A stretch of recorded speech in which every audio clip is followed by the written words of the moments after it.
अख्तरुल ईमान जी कहते हैं कि आप लोगों को बोलने के लिए नहीं आता, इसमें आप क्या कहना चाहते हैं? उनको वही बोलने आता है कि हाजियों पर गुस्ताखी करें, टोपियों पर गुस्ताखी करें, बोलने सिर्फ बैरिस्टर असदुद्दीन अवैसी साहब को आता है। अख्तरुल ईमान को न कॉन्स्टिट्यूशनल जानकारी है न मजहबी जानकारी, अपने ही वो मुफ्ती है, अपने ही वो फतवा भी देता है। और कितनी गंदी गंदी बात पूर्व में वो बोल चुका है कि जदयू में रहने वाले मुसलमानों को क्या करना चाहिए। और मैं उन्हें चेतावनी देता हूँ कि इंडियन कॉन्स्टिट्यूशन पर और भारतीय एनिशिएंट हिस्ट्री पर और मॉडर्न हिस्ट्री पर वो मुझसे डिबेट करें। मैं उनको चैलेंज देता हूँ कि किसी भी डिबेट में अगर मुझसे आगे आ जाएंगे तो मैं राजनीति छोड़ दूंगा। क्योंकि हाउस में लीडर थी और हाउस में 5 मिनट का समय मिलता था।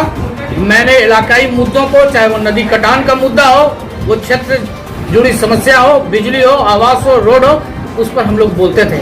5 मिनट के समय पर सबको बोलना था, लेकिन ज़्यादातर टाइम वो अपने ही बोलते थे, क्योंकि लोग मुझे बिहार में एक रहबर के रूप में जाने। यहाँ तक बोलने का सवाल है, अख्तरुल ईमान को पता होना चाहिए कि राजनीति हम लोगों की विरासत में है और हम लोग 1952 से राजनीति कर रहे हैं। विधानसभा में हार जीत हुआ है, लेकिन पंचायत और जिला परिषद और प्रमुख की राजनीति में हम लोग कभी चुनाव नहीं हारे हैं। सर, आपका कहने का मतलब ये है कि सर बिहार विधानसभा में आप लोगों को समय नहीं दिया जाता था, सिर्फ अपने समय लेता था? पार्टी की संख्या कम थी, विधायकों की संख्या बल के आधार पर समय मिलता है और ये लफाजी करने के लिए किसी को समय नहीं देता था। फिर भी हम लोगों ने बोला है, सारे सब्जेक्ट पर बोला है।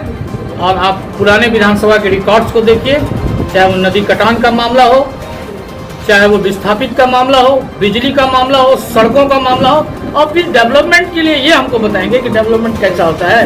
पॉलिटिकल नॉर्म्स ये अख्तरुल ईमान जैसा आदमी इनको बताएगा, एडमिनिस्ट्रेटिव नॉर्म्स को अख्तरुल ईमान जैसा आदमी मुझे बताएगा। क्योंकि पार्टी के सदर थे और फ्लोर लीडर थे, उनको मौका मिलता था, हम लोगों को बहुत कम समय मिलता था। MIM का अध्यक्ष कहना कि इस पार्टी में बोलने की आज़ादी है और आपके द्वारा आरोप लगाया जा रहा है बोलने नहीं आती। कोई आज़ादी नहीं है। MIM के संगठन को बर्बाद किया है बैरिस्टर असदुद्दीन अवैसी साहब के मिशन को बर्बाद किया है कोई शख्स, वो है अख्तरुल ईमान। उसको तो नैतिकता के आधार पर इस्तीफा दे देना चाहिए था।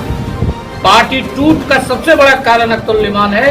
संगठन पूरे बिहार में आज तक नहीं बन सका, इसका कारण अख्तरुल ईमान है। अख्तरुल ईमान को अगर नैतिकता है, नैतिकता होगी तो वो पार्टी से इस्तीफा दे और इस्तीफा दे करके तो फिर किसी वितरण से लेकर अभी पार्टी को